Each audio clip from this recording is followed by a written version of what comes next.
Hello, wonderful viewers of The Entrepreneur. Welcome to another educative episode of The Entrepreneur. My name is Esther Educhumwa, your host. Today, the team has landed at Aquatic Foods Ltd here at Sakumono Estate. This is a business that pioneered fish sausage right here in Ghana. They are also into other fish products you and I are going to learn from. So come along with us as we share their innovative and inspiring story, which is going to guide your own entrepreneurial journey.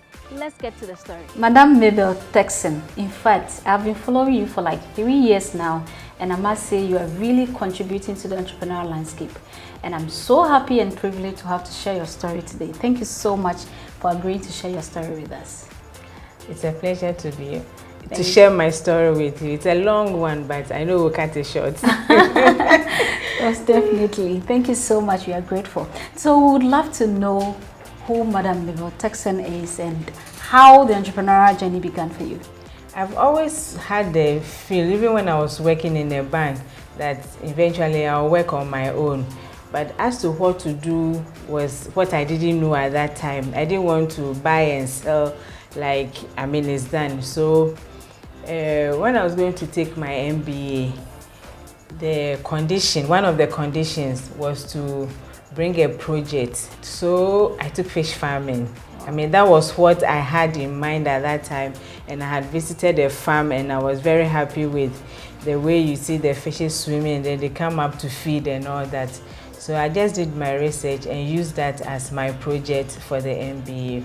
So that's how the journey started. Wow. So why did you take particular interest in fish farming? I did because, well, in the first place, I love fish, especially the head.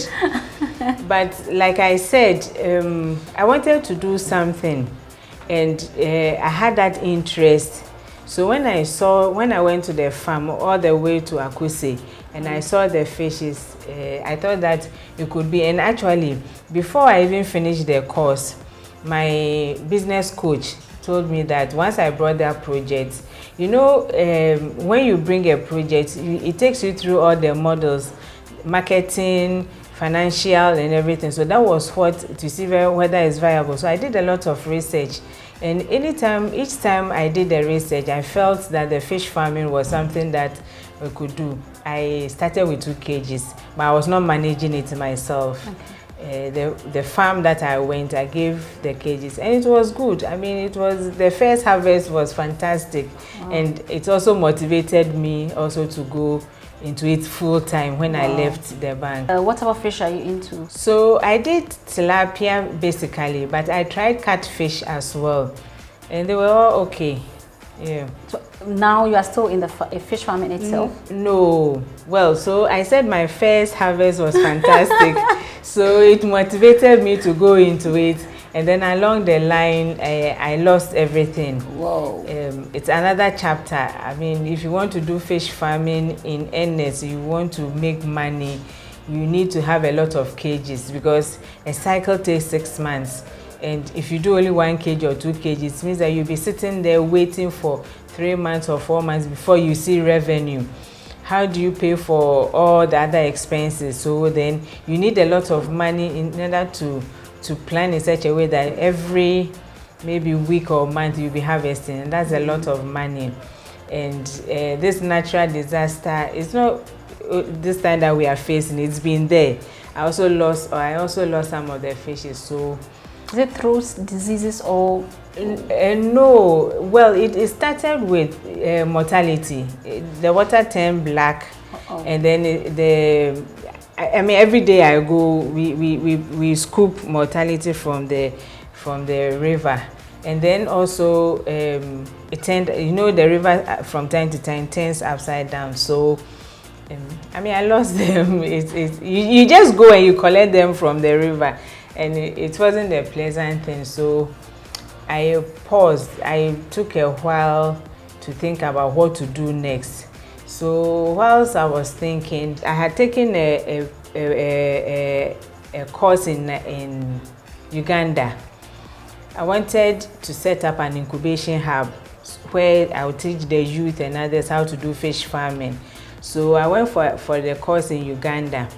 And through that program, we went to one of their research centers and then I chanced upon sausages, fish sausages.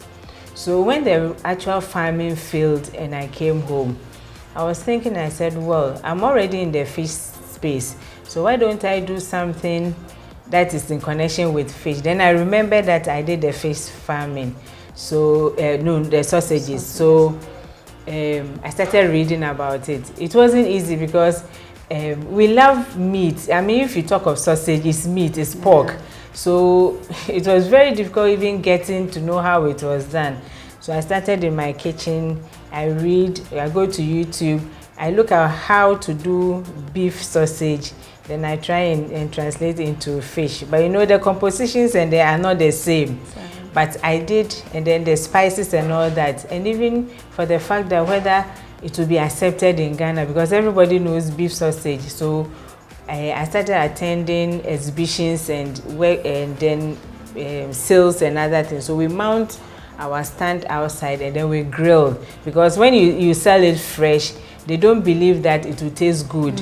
So we started grilling. So when you come to my stand, you will taste it and you know that it is good, and people loved it. So I was able to regulate with the spices and all that. But it wasn't profitable because I was doing the homemade type of sausage. So I went back to Uganda this time and learned how to do the fish sausage, and then I came back.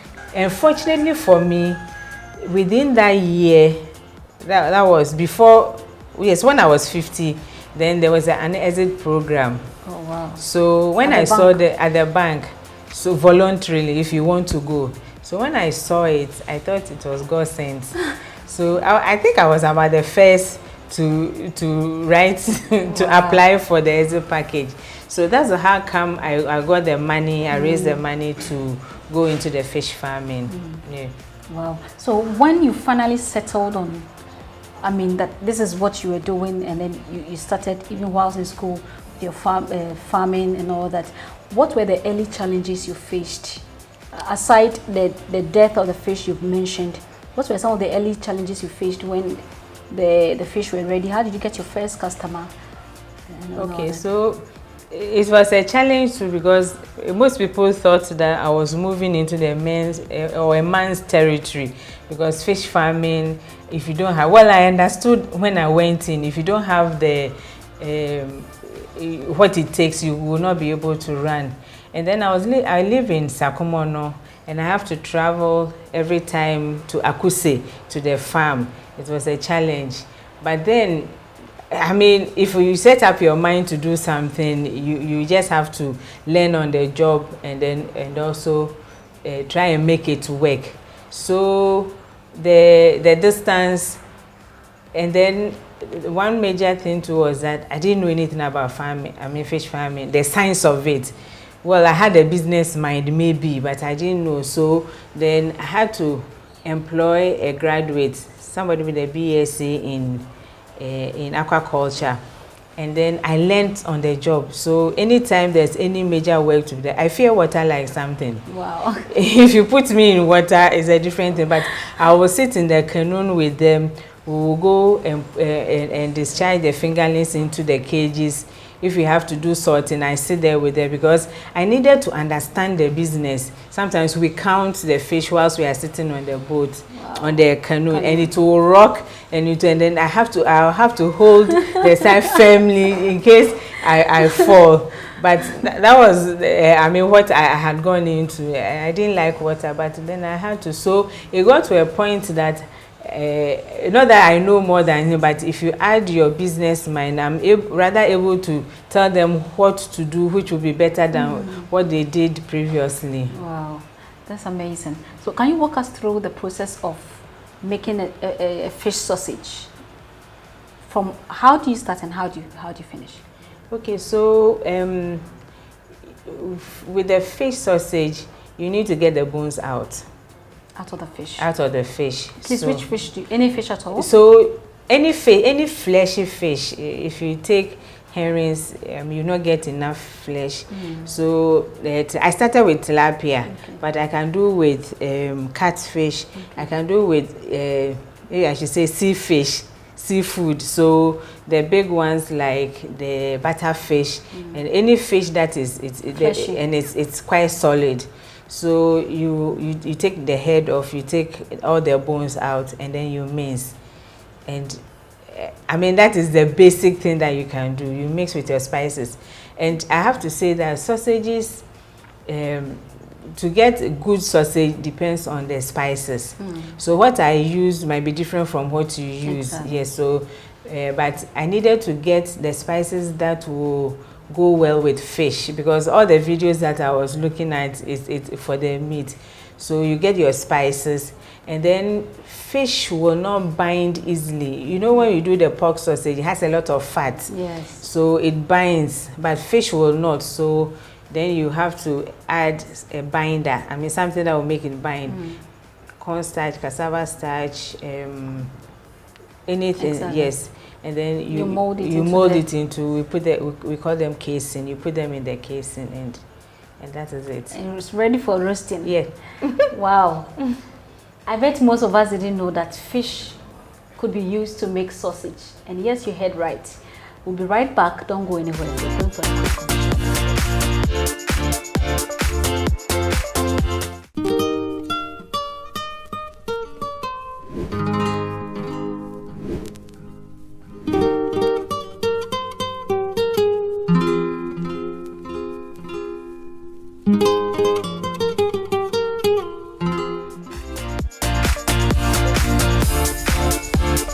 Thank you for staying with us. If you're just joining us, we are here at Aquatic Foods Ltd speaking with Madam Mabel Quarshie, the CEO. Let's continue with her story. So, back on the processes of your fish sausage, how do you source your fish to ensure that it is always fresh and then the consistency of the taste is there? So I buy the fish from the farmers. Okay.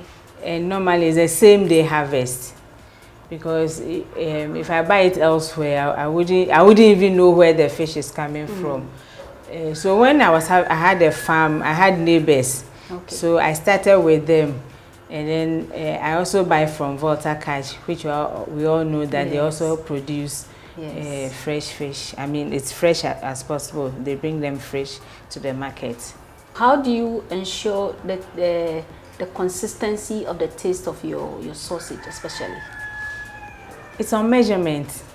Everything we do, I have a chart actually. Okay. So if I'm producing 10 kilos, I know what other ingredients in what quantities that I have to use. And then also, like I said, I don't buy fish from anybody outside the ones that I've mentioned. So I know what kind of fish I'm buying, and I know what ingredients I'm also using, especially the spices. I mean, it's consistent.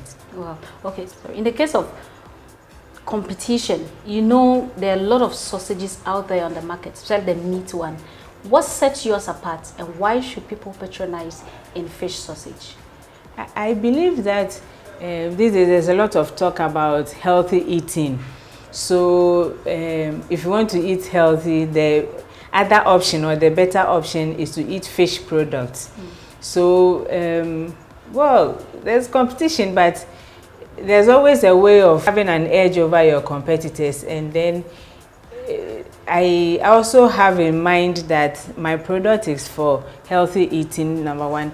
And then there are other people who don't also eat meat products at all. It might not be for health reasons, maybe religious, or they just don't like meat. So I have those also in mind. And then also for the others that they think that they should have variety in sausage eating. So I have my beef, I have my pork, I can also have fish. Actually, I can even do mushroom sausage and snail. So then you have a lot of variety. So that is how I see the market going. Health reasons, religious, and then other variety. You want it in other varieties. Exactly. Yeah. So what you just mentioned, is it the next phase of Aquatic Foods Ltd? I mean, going into snails and mushroom sausages. Is it something we should expect in the near future? Well, I do with them already, but okay. My focus is on fish products. Okay. So, but then if it's on order, it can be done for you. Yeah. Okay. So how do you promote your products to attract new customers? Basically, if I say social media, it's limited. I'm more on Facebook than Instagram and the others, but I'm social media, and then also by exhibitions. Okay. So trade fairs, exhibitions, that's how I sell my products. What's the future plans for Aquatic Foods? My future plan is to still bring in a lot of fish products. When we talk of beef, again, we have various products, but when it comes to fish, if it's not smoking, it's salted and drying, and then that is it. So I have about 20 products actually. Wow. That I mean, very soon I'll roll them all out, and so you see, this one is a crackers. This is fish crackers made from tilapia. Can I touch it? Yes, you can touch it. Wow. It has to be fried, so it's the same like the prawn crackers. Wow. Made with fish. Tilapia, yes. Wow. I have fish chips. I have so these are crackers. I have Kobe in oil. Whoa. Well, like, I mean, sardine, like oil. Sardine type. So you just more to come. Yes, more to come. You just add your shito or whatever you can eat. So I have about 20 products, which maybe in May we are preparing to launch them. Wow, yeah. This is wonderful. Now, being in the fishery business, how do you see your business contributing to the aquatic sector in Ghana? I think that processing, I mean, I've come to learn that processing is key in the industry. Like I mentioned, if you talk of fish, if we don't smoke, then maybe at home we fry and then we eat our Kobe and that is it. So those doing the aquaculture, especially catfish, they find very difficult in selling. I must say that when you do tilapia, you have 10 tons, you have 20 tons today, you can sell, but it's not the same. So I see my company and what I'm doing now to open up the aquaculture industry, in the sense that I teach people how to do the processing, because I cannot do it alone. So if we have a lot of people going into processing, then we'll be able to absorb from the farmers or those, especially the catfish. Other than that, they produce and they are forced to smoke and store until they can sell. But then if we have it in these various forms, I believe that it will really help the farmers, which will also help the industry, which will also help Ghana to save foreign exchange, because then you don't have to import fish into the country, because then it will encourage the farmers to produce more. So it's like a cycle. Exactly. Yeah. Talking of training, what does it take for one to come to you to learn to produce products like this? Just call. Is it an online training, or we have to come here? No, you need to do the practical. Okay. You need to do the practical. So depending on what you want to do, you want to do only Kobe, you want to do sausage, you want to do all, that will determine the length of the training. Exactly. But if you come in as somebody straight from school, I will insist that you go through entrepreneurship, because business is not just learning how to do the product and then selling. It entails a lot.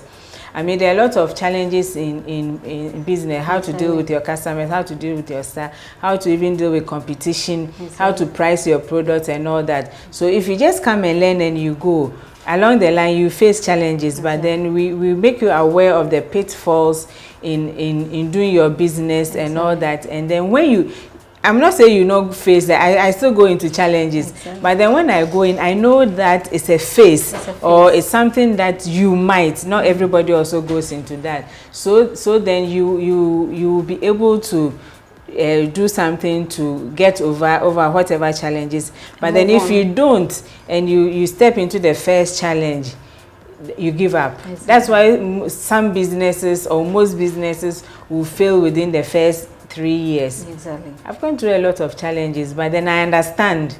So I go back to the drawing table and then look at how I'm going to overcome all those challenges.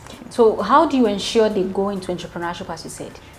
So it's an advice that I give you. You do the entrepreneurship, and then also do you provide entrepreneurship training here? Yes. So if you are coming for the training, if you're already in business, you might.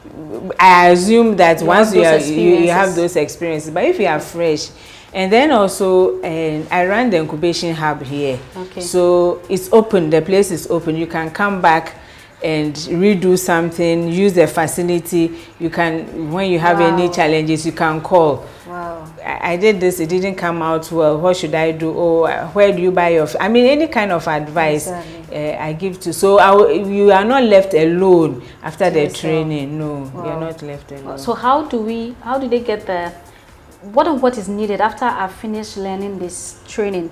What do I need to be able to start up if I want to be in this business? Okay, so I ran the Incubation Hub because I understand that funds are not readily available. So if you finish the training and you don't have the funds to buy the equipment, you can still come and use my equipment. Wow. And then you take your time and buy whatever it's needed. If you have the funds, I just give you the recommended equipment that you can. If you don't have them, we'll tell you how to improvise. So I mean, you are not left alone. There's a support. So you come here, you can stay as long as you like, which is also good for you and for me, because I get the opportunity to have also know, not extra hands, because you'll be producing your own to go and sell. But then it also gives me the opportunity to assess you, and then also you also to learn more, because then if you are fortunate and maybe there's a new product, you might learn how to do it without paying for it again. But then if you want to stay and work too, I mean, that's fine. This part you've taken is very unconventional. I mean, when you were starting out, there was nothing like fish sausage in Ghana. There may be somebody out there thinking of doing a business unconventional like yours, probably not in the fish industry, but something that is not so common in Ghana. What advice would you give to such an aspiring entrepreneur, or maybe the person might have even started and is going through some challenges? What advice would you give to such group of people? Okay, so one of the reasons why we go through entrepreneurship is how to identify even or develop a business idea, or you might not even have the idea at all. Can you share with us and for lack of a better word, a mistake or something you did from the beginning, if you were to start again, you wouldn't do, so that it becomes an advice to those watching you?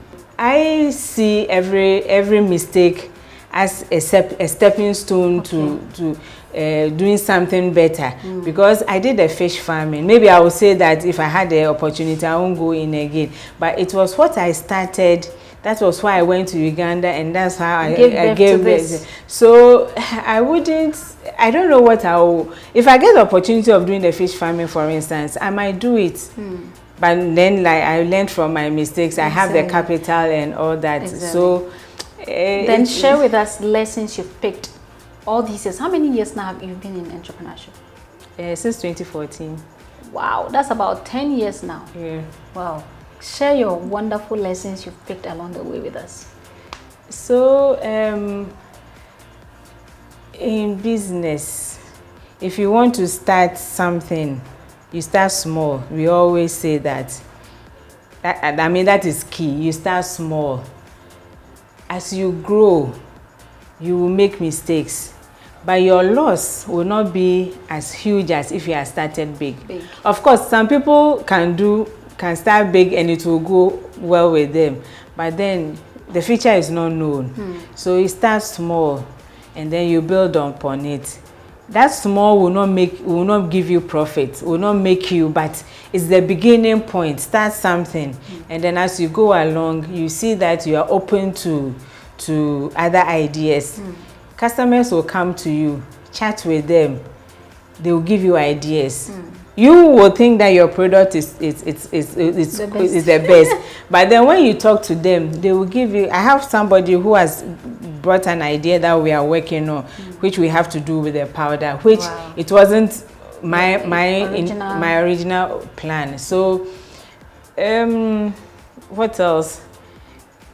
Chat with your friends, your family members, be observant as you go along, because like I said, you find a lot of things that you have to do that you might not even have thought of. Some will even say that talk to children. You'll be surprised. You'll be surprised. Children have a lot of ideas. My niece told me long ago, some years back, that I should do my own business. I didn't even, at that time, I hadn't even thought. So because I was on leave and I visited the family, and I had to come back. And he said, oh, auntie, don't go. I said, oh, I have to go to work. He said, why do I have to go? I said, well, I have to work. If I don't work, I don't. He said, ah. Then she sat down and she looked at me and said, so auntie, why don't you do your own work? But then it means you are your own boss. Now she's at Ashesi University. You understand? So maybe if I thought about it, what she said, I would have even gone into my own business long ago. But then I thought that, well, I mean, let me also stay on. Exactly. Now we want to know what Aquatic Foods is all about. The world is watching, Ghana is watching, Africa is watching. Let everyone know what Aquatic Foods is all about. So Aquatic Foods is into processing of fish products. I mean, basically we deal with fish, and the catchword is innovative fish products. So anything that, or most things that you can use beef or meat to do, that is what Aquatic stands for. That's what we are trying to put on the market. So we are trying to flood the market with various innovative fish products, and then also to train the youth, women, farmers also into fish processing. At the end of the day, we have a variety of products. Like I said, about 20 products or maybe more, which we'll be launching very soon. So, I mean, this is in brief what Aquatic Foods stands for. And how do we reach you? How does someone reach you when if they want to contact you? So, the magic number is 055 5507 515, and we are located in Sakumono. The landmarks are the community hospital. So, we are behind the community hospital, close to the Kingdom Hall. That's the Jehovah's Witness Kingdom Hall. Madam Mabel Quarshie, we are so grateful. In fact, we've learned a lot from you. One thing I have picked is that failure or challenges are stepping stones to making you better than you started. So no matter what you're doing as an entrepreneur watching us, no matter the challenges you're going through, know that whatever you're going through, there's a lesson for you to learn to make you better. Speak to an expert in that area, or somebody you know is doing better than you're doing. Probably you'll get an answer. Thank you for sharing your experience and your wonderful story with us. We are very grateful. Thank you for having me. And to our viewers, thank you for staying still with us. We'll be bringing you more inspiring stories like this so that you can continue or start that entrepreneurial journey you have dreamt of. Thank you for staying with us. Until next time.